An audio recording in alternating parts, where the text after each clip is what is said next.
those two should be open. They should be Yeah, it's not asking us a question. Doesn't seem fair, does it? No. You better do a lot of talking. It's fine. They may not be too worried about it. Is it Montgomery's bit too? Bueno, buenos días, compañeros. Bueno, egunon lankideak lehenik eta behin barkamena atzerapen honengatik, dakizuen bezala, hasiera emango diogu, Dance First, prentsaurrekoari aurten klausuratuko du zinemaldia. Eta filma aurkezteko, taldeko kide asko ditugu hemen, beraz nik aurkezpena egingo dut. Ondoan dugun taldearen aurkezpena egingo du bestea muturretik ona, Tom Thestrup, ekoizlea Michael Livingstone, ekoizlea Neil Forsyth, gidoilaria Fionn O'Shea, antzezlea Gabriel Byrne, antzezlea James Marsh, zuzendaria Sandrine Bonner, antzezlea Aidan Gillen, antzezlea, eta Tilusha Gelani, ekoizle ejekutiboa. Hasiera emango diogu galderei, eskerrik asko.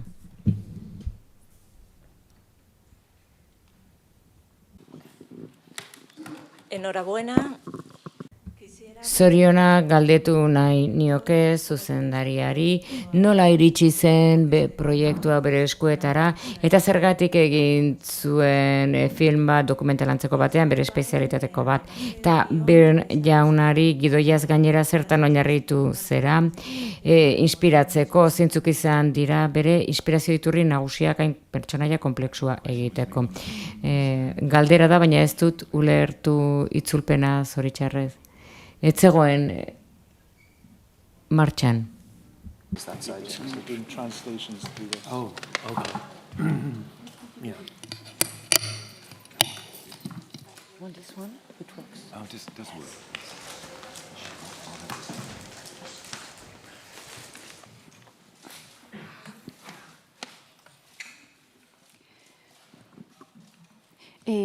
Bueno, ha habido un problema con la... Bueno, arazo bat egon da itzulpenarekin, ez dugu ondo azaldu nola funtzionatzen zuen aparailuak, konsulta bat bakarrik, ze zenbakitan da kanala 3. Eskerrik asko. Bai, barkatu lankide ezakit berriro egin dezakezun galdera. Bai, galdetu nahi dizu nola iritsi zen proiektua zure eskura eta zergatik egin duzun filma dokumental baten antzera. Eta Gabriel Byrneri gidoiaz gainera zeintzuk izan diran bere inspirazio iturri nagusiak pertsonaia konplexu hau egiteko, eskerrik asko. I'll go first. Nik erantzungo du lehendabizi. Gidoia Neil Forsythek idatzi zuen, hortxe dago, Neil Forsythek eta pandemia garaian iritsi zitzaidan niri. Eta Nilek dagoeneko telebista film bat egina zuen Samuel Becketti buruz. Eta nik espero nuen biografia konbentzional bat izango zela Samuel Beckettena.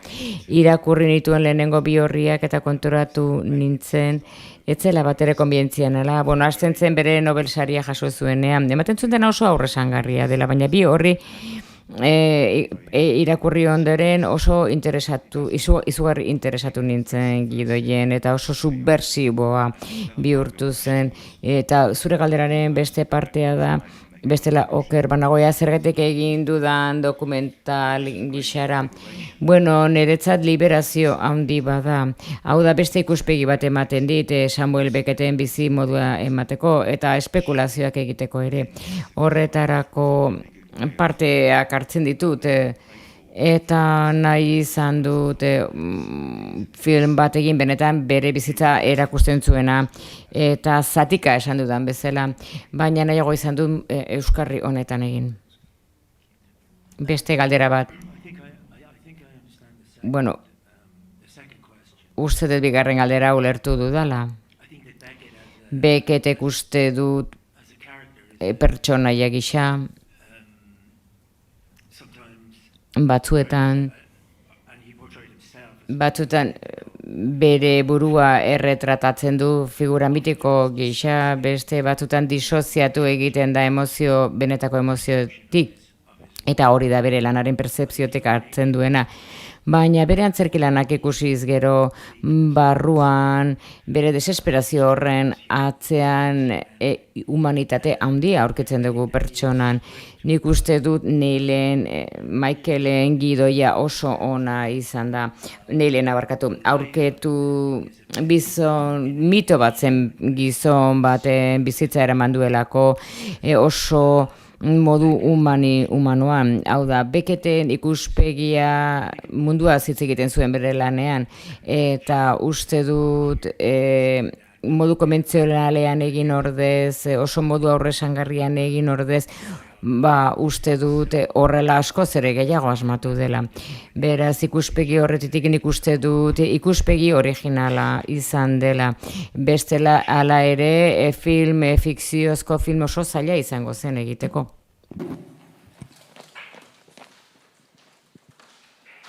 Hola, buenos días. Kaixo, egunon, nik galdetu nahi nuke erabaki estetikoari, buruz txuri beltzean egitearena eta koloretan egitearena hori galdetu nahi dizut. Eta Gabriel Barney galdetu nahi diot, bikoizketa hori, pertsonaiaren bikoizketa hori pantailan nola izan zen bere buruarekin aurrez aurre lan egitea?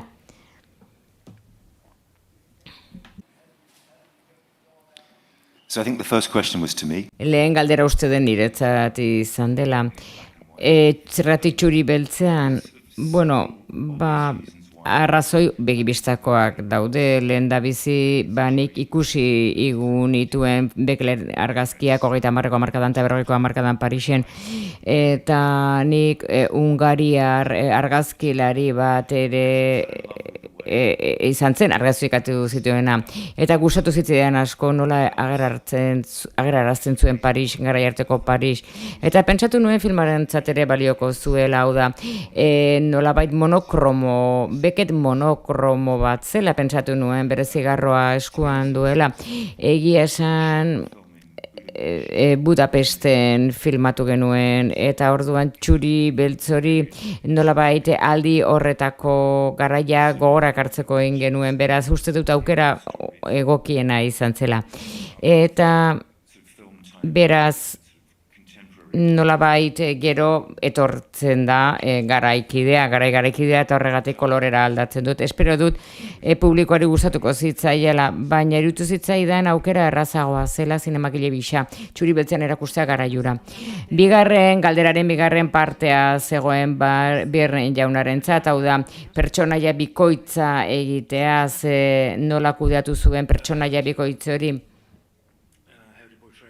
Hau da, nola pertsonaia bikoizketa, teknikoki zaila izan zen. Zeren eta normalean, norbait hitz egiten diozu, ez diozu zure buruari hitz egiten, eta, nik egia esan nire buruari hitz egiten diot bizitza realean, baina, benetan teknikoki erronka handia izan zen, baina James eta gainerako taldearekin batera egia esan, benetan erraztu egin zuten lana horrela izan zedin, teknikoki esan nahi dut. Baina, hala ere, kontutan hartu behar da, azkenean, zure buruari hitz egitea, batzutan, zurekin hitz egitea, zure buruarekin hitz egitea, elkarrezketa honena izan daiteke. Hemen galdera gehiago. Lehendabizi mutila eta gero neska. Kaixo, zorionak, filmagatik, 2 galdera ditut, bat zuzendariarentzat, eta hauxe da. Samuel Becketen pertsonaiak bere buruari hitz egiten dio. Eta nola inspiratu zea oera hori sortzeko espazio bitxi batean baitaude, berenetan interesgarria da. Eta Aidan Gillen entzat, nik Ulisesen liburua irakurtzen saiatu naiz, eta uste du zure pertsonaia benetan erakargarria dela egiazko bizitzan. Beraz, nola egin zenuen bere pertsonaia, Joycen pertsonaia. Ni izango naiz lehenengoa berriz. Galdera gogorarazi, mesedez. Baina inglesez, bai. Where the character Samuel Beckett is Samuel Becketen pertsonaiak bere buruari hitz egiten dio espazio berezi batean. Bueno, nil galdetu berak idatzi zuen gidoia. And I think one of the things I thought about was in French, Beckett talked about Samuel Becketek dio barri buruz hitz egiten du, leku hutsei buruz, Godoten zain obran. Beraz, nola lor nezakeen leku bat, inon ez dagoen leku bat, eta nik, bueno, nire leku bilatzaileari esan nion arkitzeko Budapesten leku bereziak horrelako leku bat bilatzeko. Hainbat opzio eskaini zizkidan, eta azkenean arkitu gendun arrobi bertan bera utzitako bat, eta oso leku egokia eritu zen. Neil could answer. Baina berbada Neilk ere esan dezake zerbait horri buruz. helped a set designer. A wasteland's probably a better. Bueno, arkitu nahi genuen leku bertan bera utzitakoa, baina benetan bai, arkitu genuen han. Theoretically, Teorikoki, Beckett sekula more scabrious than when he was talking to himself. bere buruari hitz egiten zionean, benetan bere sen hori ateratzen zuen, eta hor erakusten zuen bere nortasuna, eta bere bizitza nahi genuen leku bat sortu, non Beckett bere burua galdezkatu zezakeen, bere buruarekin hitz egin, eta benetan bere burua erakutsi. Eta beraz hori zen pentsamolde teorikoa, baina gero, bueno, errealitatea beste bat izan zen, eta uste du lan bikaina egin zutela leku horretan, bikoizketa hori eginez, eta oso ondo neurtua zeuden, eta zelkarrizketa eduki behar zuten bi pertsonaiak, naiz eta berbera izan. Beraz uste dut filmarentzat balorpen handia izan zela horrela egitea. Eta niri egindako galderari dagokionez, bai, bueno, eszena horiek, benetako bizitzako pertsonaiak egitea, eta hain ikonikoak diren, literatura genio batena egitea, bai. Egia esan, ez da lehenengo aldia horrelako zerbait egiten dudala, eta egia esan, eta, bueno, ez dut esan, ez dut uste nik bere papera egin nuenik, ero bere lekua hartu da nik, ze azken batean ni olakoa naiz. Baina, And as James said, it's not eta Jamesek esan duen bezala, birth to death biopic or whatever. You know, it's ez da jaio eta hil arteko biopik bat, eta beste modu batean egin dago film hau. Eta Joycen papera egitea, niretzat hor alegindu behar izan nuen, nola esan, hurbildu, pentsatu nola izan zitekeen pertsonaia hori, eta nolabait Becketek egin zuen bere modura, eta nik ere bai, Joycena ahal nuen modura, eta literaturi ukitu hori eman. Eta hori handia izan da niretzat James Joycen rola egitea, eta espero dut ondo geldituko zela. Beste galdera bat hemen, kaixo, bai, altxatuko naiz bestela ez nauzu ikusiko. Antzez lehentzat, zahartzen doazena filman zehar, hau da zuen pertsonaien zahartzeak nola eragiten duzuen antzezpenean, egiten duzuen aldatu egin behar duzu, mugitzeko modua, hitz egiteko modua, pertsonaiaren adinaren arabera, beraz nola moldatu zineten. Bai, bueno, hemen dugu adibidez Fion Osi Beckett gazteren egiten duena. Bai, hainbat adin dituzu filman zehar, beraz zuzera bertsio gaztea. Eta gero zarragoa zirenean, beste modu batean, beraz adin aldatzen doanez, antzesteko modua aldatzen da, ere bai ez dakit ondo azaldu dudan. Bai, galdera oso ondo dago, ez dakit ni naizenik pertsonik onena erantzuteko. Bueno, uste dut, Gabriel eta nik hasieratik ezarri genuen, ze modutan mugituko ginen eta bera eta ni, eta zer izango genuen komunean biok. eta behar bada zailena izan zen bertsio gazteenean, nerabea denean Samuel Beckett, 20 piko urte dituenean, hori izan zen ere zailena, baina baita ere askatasuna ere sentitu nuen, ze asko aldatzen zara garai horretan. Beraz, espero dut ondo geldituko zela, baina prozesuaren arabera, biok aurketu genuen zer modutan selekatu genitzakeen, nola egin genezakeen derratzen zuenean, ibiltzen zenean, hitz egiten zenean, hori elkarrekin landu genuen biok Gabrielek eta nik ezartzeko ezin izango litzateken modu egokiena bersio desberdin horiek egiteko. Ez dakit beste galderarik ote dagoen? Bitartean, galdera gehiagori dagoen bitartean, nik bat egin nahi dut. Badago zerbait, uste dut oso interesgarria dela filma, eta naiz eta Samuel Becketen historia izan, nik uste dut lan bikaina egin dela pertsonaia emakumezkoak idazteko orduan. Nolabait osatu egiten dute protagonista. Ulertzen ditugu prozesu asko filman, Becketen prozesu asko ulertzen ditugu pertsona eta idazle gisa, beti ere emakumeek dituzten erantzunen arabera, inguruan dituen emakumeen arabera, beraz komentatu pixka bat horren inguruan, bai zuzendariak, bai gidoilariak, eta gustatuko litzaidake Sandrinek, Bonnerek pixkat azaltzea pertsonaia, bere pertsonaia oinabardura asko ditu, komplexua da, eta batez ere gaitasuna duelako unkitzeko eta pertsonaien kontrasanak guztiak loratu egiten direnean, uste dut bestela protagonistak eklipse handia egiten diola emakumei, baina emakumeen rolak uste dut oso ondo idatzita daudela. I would say that's one of the reasons I wanted to make the... Hori izan zen arrazoi bat egiteko oso pertsonaia sendoak dituela gizon handi batako, eta bere emakumeak ere forma ematen gizonari.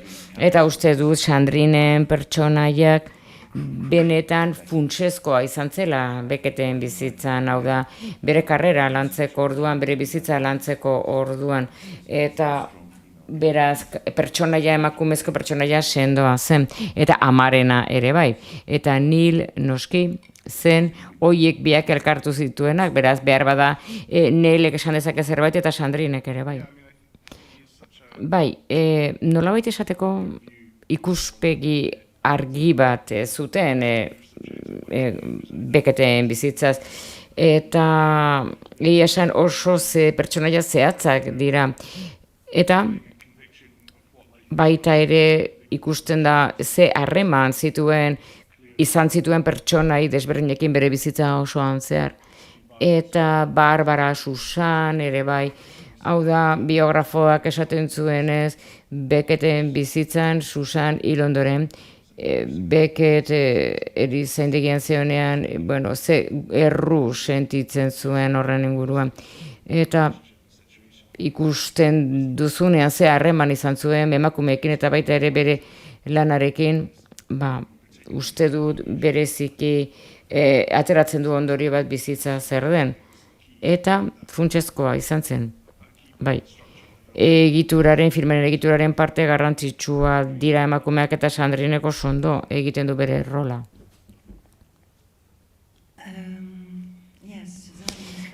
Susan oso garrantzitsua da Becketentzat, ze berak eutsi egiten dio bizitza osoan, zehar bizitza osoan esan daiteke. Eta bera, bizitza bikoitza zuen eta serra zegoen horregatik berarekin. Interesgarria izan zen, ze emakume hau, rol hori egitea, ze emakume hau gerotan ekatuagoa dago, ze berak maite du, baina Susanek maite du, baina beti, janekatzen ari da, baina ere beti egontzen berarekin amaiera arte, bere heriotza iritsi arte. Eta pertsonaia erakargarria da, ze duina da alde batetik, eta oso interesgarria izan da emakume horren rola jokatzea film honetan, eta gainera maitasun hori berarekin partekatzea, Beckett honekin partekatzea. Interesgarria izan da, eta gainera interesgarria izan zen adin aldaketa hori amaieran, hau da gaixotasuna ere erakustea eta zoragarria izan da James ekin lan egitea oso sutila da eta detaileak bezaintzen ditu eta oso adi egoten da beti antzezleekin eta bere denbora hartzen du antzezleekin egoteko eta lan egiteko eta benetan zoragarria da eta harro nago film honetan parte hartzeaz ez dut oraindik ikusi, baina esan dezaket harro nagoela. Behar bada bihar ez dut hori esango, txantxetan ari naiz, bai, seguru ondo dagoela filma. Hemen beste galdera bat. Kaixo berriro. Nik galdetu nahi nuke casting prozesuari buruz, casting Samuel Beckett hartzeko eta Samuel adinekoa. Ze antza eta dana ikusten dut bien artean, ematen dute aita semea direla, nola aurkitu zenuen batez ere Fion O'Shea norengan pentsatu zuelen da bizi? Yes, of course. Bai, noski atsegina handia izan zen castinga egitea nik irakurri nuenean gidoia, Gabriel Bengan pentsatu nuen berak oso ondo egin zezakela eta Samuel ona izango zela. Eta Gabriel eta nik elkarrizketa batzuk izan genuen horren inguruan, hau da esploratorioak, oso serioa, aztertzeko zergatik egingo genuen filma.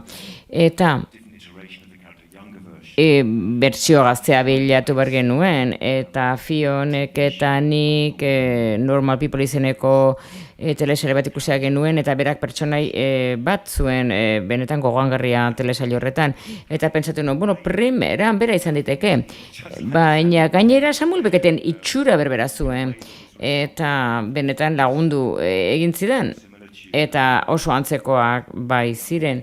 Hau da, Beckett gaztearen oso antza handia zuen eta oso ondo egokitzen zen. Ez bakarrik itxura, baizik eta antzezteko modua eta biak lotzeko modua. Hau da, elkarrizketa pribatu hori ere ondo gelditzeko, gainera antzezle bikainak dira, eta ideiak partekatu eta elkarrekin lan egin zuten hori aurrera ateratzeko. Beraz, nik uste dut hauek direla lortu nitzaken antzezle onenak eta gainera horrela casting bateratu bat lortu ahal izan genuen, gero Sandrinekin lan egindakoan nintzen lehenago, Kronia eta Leoni hor daudenak, hau da uste dut oso talde lagunko ja lortu genuela, kolaboratzen zekitenak, baina kolaborazioa antzezlekin egindako lan, anula lan egin zuten elkarren artean, benetan oso berezia izan zen. Eta nire castinga benetan zoragarria izan zela esan dezaket eta oso ondo gelditzen dela filman uste dut. Azken, galdera bat? Bai, egia esan filma opari bada ikuslearentzat, film bikaina da, eta eraginkorra, iradokitzailea, ari eroale badu, denbora guztian, bai emakumeak, atal bakoitza, erruaren kontua, eta gustatuko litzaideke jakitea, ea filman dagoen errezel hori ez, mendekua, hau da, agian James mendekatu egin dela, ez ote da erru horren beste aldea, hau da, ifrentzua, hau da, erru hori berak esaten duen, Joyceen mendekua da, eta horrek ez du zentzu handirik, alabarekin ez ezkontzea eta eroetxan sartzea hori izango da, mendekua da erruaren ifrentzua.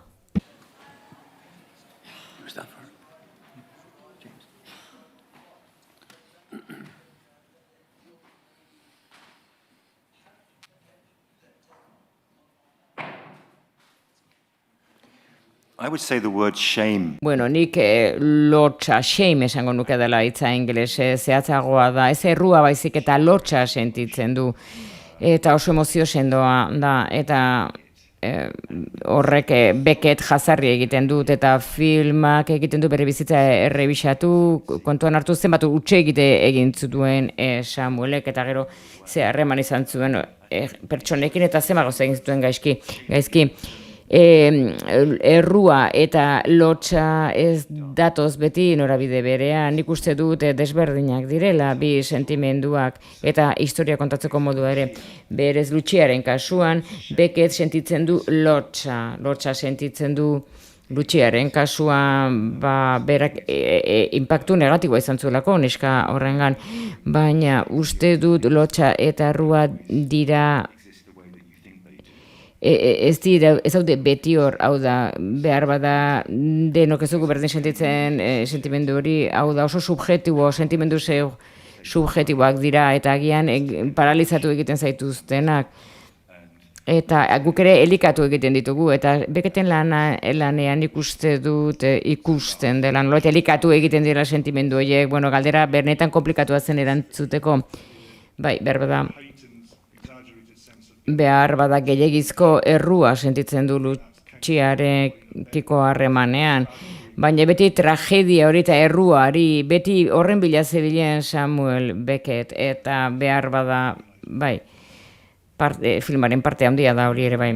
Bueno, agenda kontuengatik egun nahiko lanpetuta du taldeak, beraz amaitu egingo dugu prentsa aurrekoa, Dance Firsten prentsa aurrekoa, eskerrak eman taldeari, hemen dut parte nagusi bat, baina lehen hilaran ere antzezleak daude eta uste dut argazkilaritza zuzendaria ere hor dagoela, eta txalo bero bat taldearentzat eta zorionak zuen filmagatik.